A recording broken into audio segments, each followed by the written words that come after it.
আগামী শুক্রবার অর্থাৎ 6 জুন 2025 সাল, এই দিনে রোজা রাখা হলো সুন্নত। কারণ আল্লাহর হাবিব সাল্লাল্লাহু আলাইহি সাল্লাম এই রোজা রেখেছিলেন এবং আল্লাহ রাসূল সাল্লাল্লাহু আলাইহি সাল্লাম বলেছেন, সিয়ামু ইয়াউমি আরাফাতা আহতাসিব আলাল্লাহ আন ইউকাফিরা আস-সানাতাল্লাতী ক্বাবলাহু ওয়াস-সানাতাল্লাতী বা'দাহু।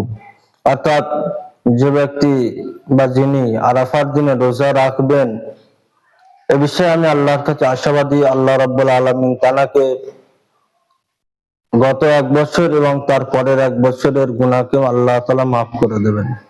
অর্থাৎ আরাফার দিনের একটি রোজা 2 বছরের গুনাহকে আল্লাহ রাব্বুল আলামিন মাফ করে দেবেন।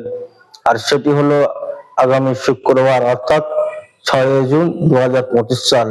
এক কথায় কুরবানির ঈদের আগের দিন হলো আরাফার দিন। সুতরাং আরাফার দিনে রোজা রাখা আল্লাহ রাসূল নিজে রেখেছেন এবং রাখার নির্দেশও দিয়েছেন।